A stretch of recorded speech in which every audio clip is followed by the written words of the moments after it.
Howdy, how you do there, Living Environment Bellringer fans? Bellringer fans. We're getting down to the end, man, to the nitty gritty, to the final countdown.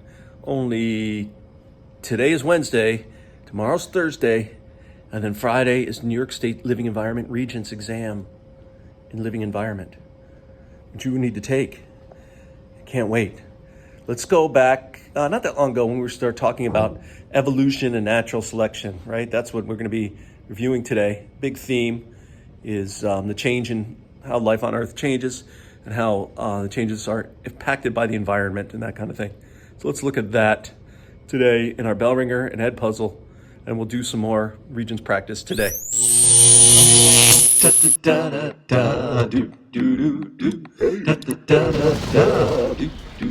All right.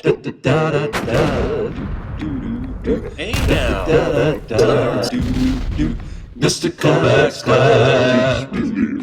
It's Mr. Kovacs class. You might learn a ton. It's Mr. Kovacs class. It's interesting too. It's Mr. Kovacs class. And he's super cool. It's Mr. Kovacs class.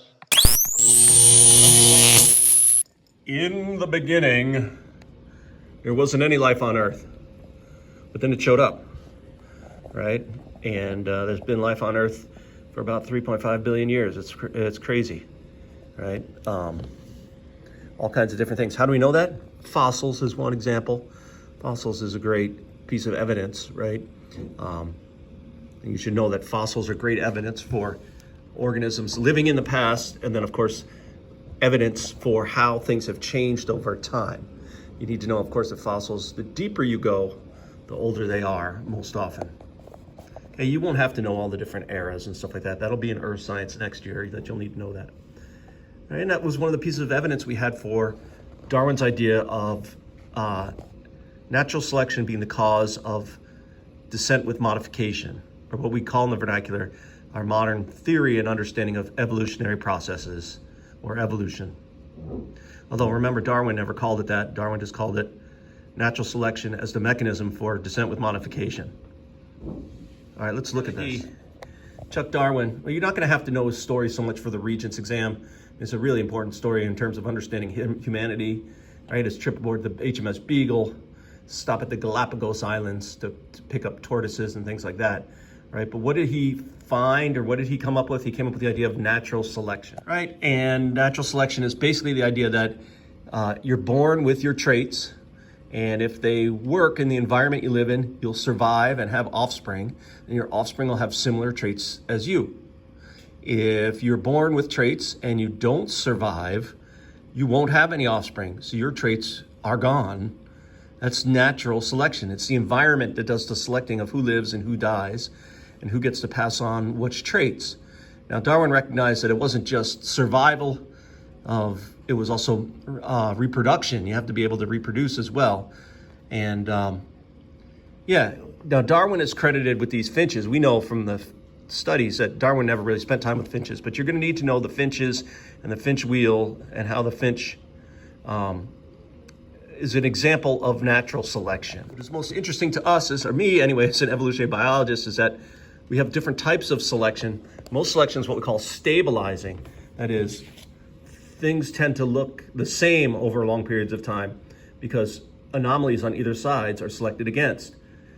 We saw in the case of the peppered moths, you might remember the peppered moths. That was an example of directional selection, where you take an existing type of thing and totally change the way it looks because of the environment. And then to me, the most interesting are diversifying selection, because this is where you get new species from, where you've got an original species here, but some are selected for, some are selected against, and then a totally different trait is selected for. And that can lead to the splitting of species. That can lead to speciation through natural selection. To deal with the birds are all different species. The finches are different species of finch. And the idea is that, well, Darwin's idea was that they all arrived on the Galapagos, one ancestral finch, a common ancestor to all the finches.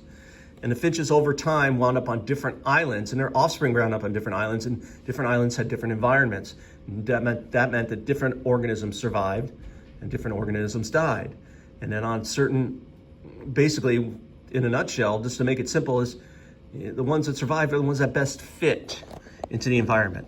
So we call it survival of the fittest, right? The ones that best fit in the environment survive and have offspring. And then we showed with the Grants, Dr. and Mrs. Grant, we showed, actually you should call them Dr. and Dr. Grant.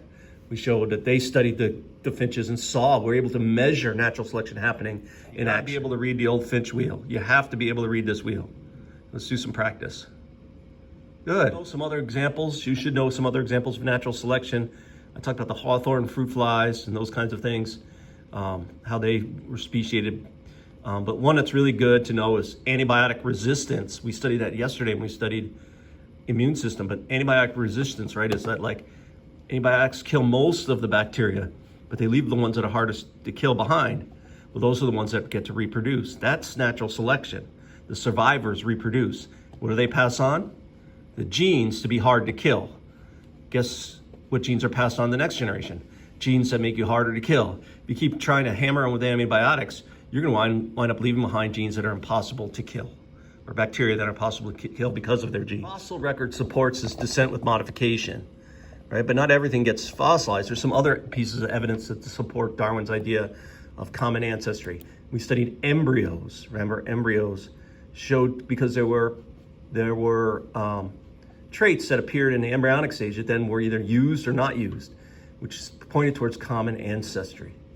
Embryos, right? We studied embryos. We also studied what we call homologous structures. That is, there are structures that are the same, just used for different purposes, right? Like the forelimbs of a bat are used for flying, whereas forelimbs of a person are used for sending texts on a phone, right? We see this in a lot of animals. Same bones in the same order in the same places, just different relative sizes because they're used for different purposes. Those are called homologous structures, right? Lots of examples of that. And then we talked about even vestigial structures, like whales' hip bones are probably the most famous, right? They're like leftovers from an ancestor that used them, but you inherited the genes even though you don't need them anymore. Why did you inherit the genes? Because your parents had them. Why did they have them? Because their parents had them.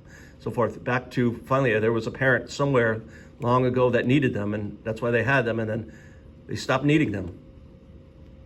Vestigial.